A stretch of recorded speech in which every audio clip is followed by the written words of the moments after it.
जी नमस्कार।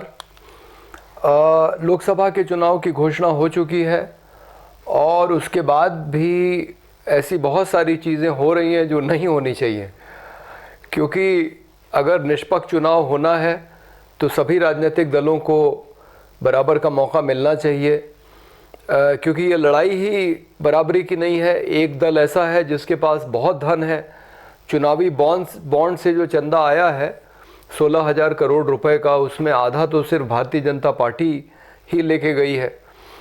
और ये दिखाई पड़ रहा है चुनावी बॉन्ड का मामला खुलने के बाद। अगर ये नहीं खुलता तो लोगों को पता भी नहीं लगता कि किस तरह से भारतीय जनता पार्टी ने प्रवर्तन निदेशालय, भारतीय अन्वेषण ब्यूरो और आयकर विभाग के छापे डलवा के कंपनियों के ऊपर दबाव बना के उनसे पैसा वसूली की है। अगर उन तारीखों को आप देखें जब छापे पड़े हैं, और उन तारीखों को देखें कि जब चुनावी बॉन्ड से चंदा दिया गया है, तो ये साफ नज़र आएगा कि छापों के तुरंत बाद चंदे दिए गए हैं और ये दबाव में दिए गए हैं। और ये भी देखा जा रहा है कि जो लोग चंदा दे रहे हैं वो छूट जा रहे हैं। अब अरविंद केजरीवाल, जिस आदमी की शिकायत पे उनको सज़ा हुई है, जिस आदमी ने कहा है कि उन्होंने गलत एक तरीके से व्यवहार किया पैसों का, तो वो आदमी भारतीय जनता पार्टी को भी चंदा देता है, उसकी कंपनी, और फिर वो चुनाव में वो उसके रिश्तेदार जो हैं वो उम्मीदवार भी बन जाते हैं। तो ये जो तरीका है कि आप भारतीय जनता पार्टी को आप चंदा दे दीजिए तो आपके सारे गुनाह माफ़ हो जाएंगे, ये जो तरीका अपनाया है भारतीय जनता पार्टी ने। और विपक्षी दलों के ऊपर अगर छोटा सा भी आरोप लगता है तो सिर्फ आरोप के आधार पे आप नेताओं को ही नहीं बल्कि मुख्यमंत्री तक को आप जेल में डाल देते हैं और उनकी पार्टी को कमज़ोर कर देते हैं। जिस तरह से अवैध तरीके से भारतीय जनता पार्टी ने चंदा उगाही की है, ये साफ है कि ये गलत है, इसमें जांच होनी चाहिए। और खाते पे रोक तो भारतीय जनता पार्टी के लगनी चाहिए, उस पैसे के इस्तेमाल पे रोक लगनी चाहिए जो गलत तरीके से अर्जित किया गया है। लेकिन खाते पे रोक लगती है कांग्रेस पार्टी के। हेमंत सोरेन को चुनाव के पहले जेल में डाल दिया और अरविंद केजरीवाल को तो चुनाव की घोषणा के बाद जेल में डाला गया। और अभी भी याद रखिए कि वो मुख्यमंत्री के रूप में जेल से काम कर रहे हैं। तो भारतीय जनता पार्टी की ये जो कोशिश है कि अपने को वो अवैध तरीके से भी मजबूत कर रही है और विपक्षी दलों के खिलाफ अवैध तरीके अपना के उनको कमज़ोर करने में लगी हुई है। चुनाव की घोषणा के बाद भी विधायक, सांसद, विपक्षी दल के नेता तोड़े जा रहे हैं, उनको भारतीय जनता पार्टी में मिलाया जा रहा है।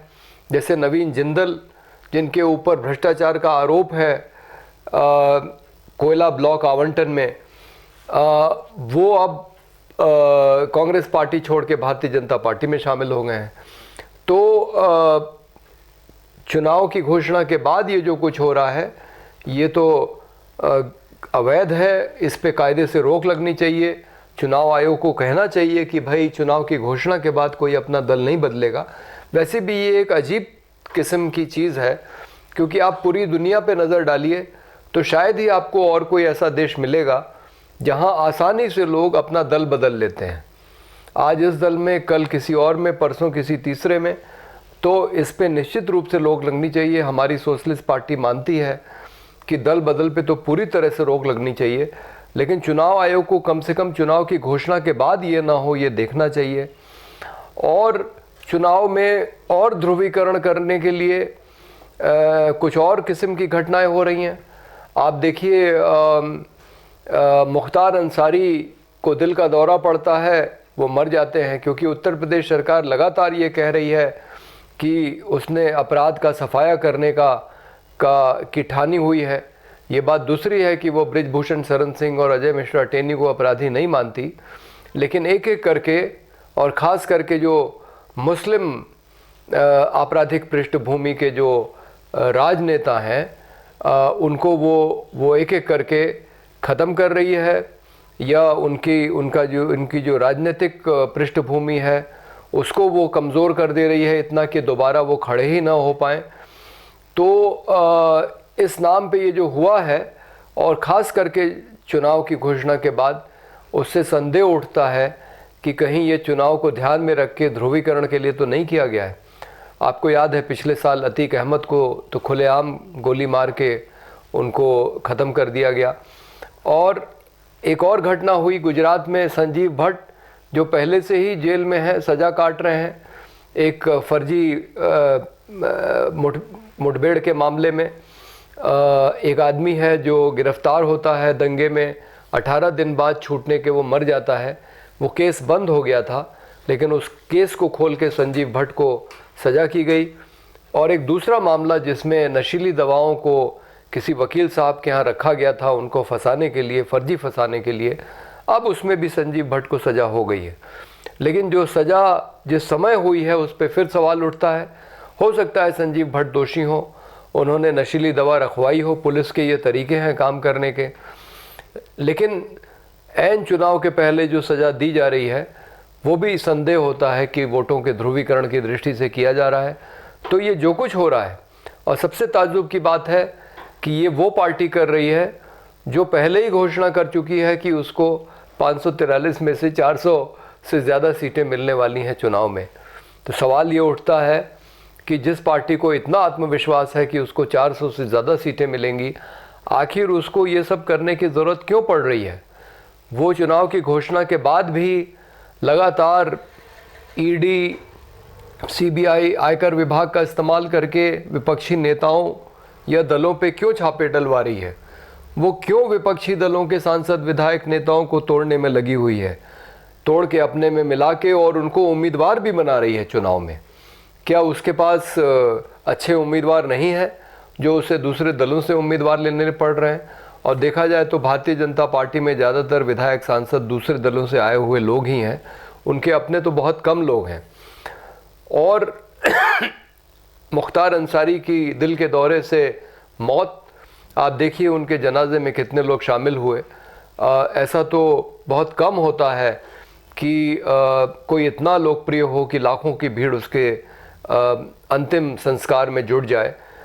तो ये भी एक सोचने वाली बात है कि वो एक राजनीतिक व्यक्ति भी था, उसको आपने ख़त्म कर दिया। और संजीव भट्ट को एक और सज़ा सुना दी गई। उनका दोष सिर्फ इतना है कि उन्होंने सर्वोच्च न्यायालय में एक शपथ पत्र दिया हुआ है, ये हमको याद रखना चाहिए, जिसमें ये लिखा है कि 2002 में नरेंद्र मोदी ने गुजरात के मुख्यमंत्री होते हुए अपने प्रदेश के आला अधिकारियों को ये कहा कि साबरमती में रेल की 2 बोगी जलने के बाद जो एक गुस्सा था वहाँ पे, उसको उन्होंने कहा कि इसको निकलने दिया जाए। और उसके बाद दंगे हुए, और दंगों में 2000 के ऊपर लोग मारे गए, ज़्यादा मुस्लिम मारे गए, हिंदू भी मारे गए उसमें। लेकिन उसमें किस तरह की घटनाएं हुई हैं, ये आप बिल्किस बानो का ही प्रकरण अगर आप देख लें तो आप समझ सकते हैं कि किस तरह की हिंसा हुई। और ये जो इनको जेल में डाला गया है, ये फिर शायद गुजरात में वो याद दिलाने की कोशिश कर रहे हैं कि संजीव भट्ट ने क्या अपराध किया है। तो अपने विपक्षियों के मनोबल को तोड़ने के लिए उनको पैसे से खरीद लेना, ऐसे ना माने तो उनको जेल में डाल देना, ये जो सारे तरीके भारतीय जनता पार्टी इस समय अपना रही है, इससे ये समझ में आता है कि वो खुद आश्वस्त नहीं है कि वो आसानी से अगला लोकसभा का चुनाव जीत पाएगी। हमारे देशवासियों को ये कोशिश करनी चाहिए कि ये जो अलोकतांत्रिक तरीके अपनाए जा रहे हैं, एक और मज़ेदार चीज़ हुई है, अरुणाचल प्रदेश में विधानसभा चुनाव भी हो रहा है साथ में, और खबर ये आ रही है कि 10 प्रत्याशी तो निर्विरोध ही जीत गए। क्या आप ये कल्पना कर सकते हैं आज के राजनीतिक माहौल में, जबकि इतने सारे विपक्षी दल हैं, हमारे यहाँ बहुदलीय प्रणाली है, और बहुत सारे भारत का जो मुख्य भूभाग है उसके दल पूर्वोत्तर में भी उनकी इकाइयाँ हैं। लेकिन इसके बावजूद भारतीय जनता पार्टी को निर्विरोध जीतने दिया गया, तो ये भी शक खड़ा होता है कि कहीं ऐसा तो नहीं कि डरा धमका के विपक्षी उम्मीदवारों को पर्चा ही नहीं भरने दिया गया। क्योंकि ये उत्तर प्रदेश के अंदर हमने देखा है, चाहे समाजवादी पार्टी की सरकार हो या भारतीय जनता पार्टी की सरकार हो, जब उपचुनाव होते हैं, स्थानीय निकाय के चुनाव होते हैं, तो कई बार ऐसा हुआ है कि विपक्षी दल के उम्मीदवारों को पर्चा ही नहीं भरने दिया गया। जो उम्मीदवार होते हैं उनका अपहरण तक हो जाता है ताकि वो पर्चा ना भर पाएँ।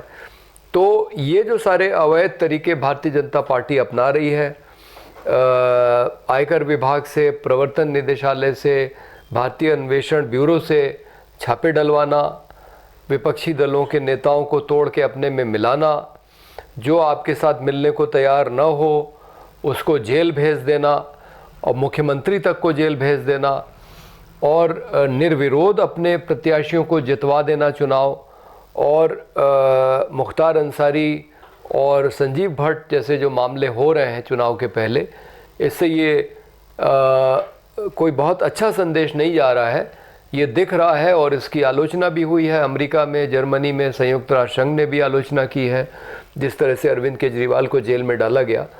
तो भारतीय जनता पार्टी जो हमेशा ये दावा करती है कि विदेशों में भारत की धाक जम गई है, भारत की छवि की उसको बहुत चिंता होती है, जब राहुल गांधी कुछ देश के खिलाफ बोलते हैं, सरकार के खिलाफ बोलते हैं, तो ये कहा जाता है कि देश के खिलाफ बोल रहे हैं, देश की बदनामी कर रहे हैं। लेकिन वो जो कर रही है उससे देश की कितनी बदनामी हो रही है, क्या इस बात की उसको चिंता नहीं है?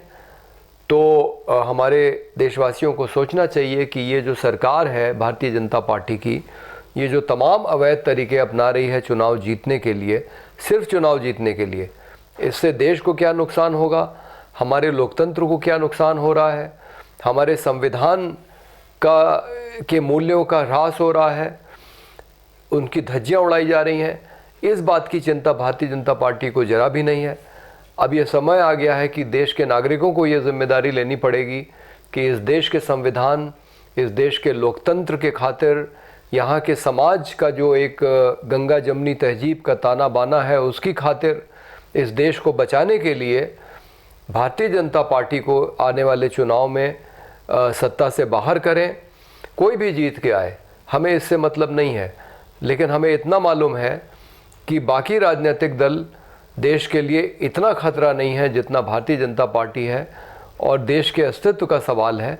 और इसलिए देश के नागरिकों को अब तय कर लेना चाहिए कि अगले चुनाव में कम से कम भारतीय जनता पार्टी दोबारा सत्ता में ना आए और हम इस देश को वापस संविधान की पटरी पे ला सकें, लोकतांत्रिक तरीके से चला सकें, ऐसा माहौल बन सके जिसमें लोग निडरता से अपनी बात कह सकें, अपने काम कर सकें, जो इस समय बहुत मुश्किल हो गया है।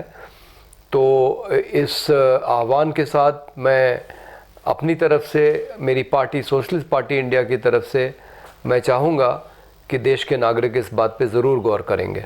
धन्यवाद।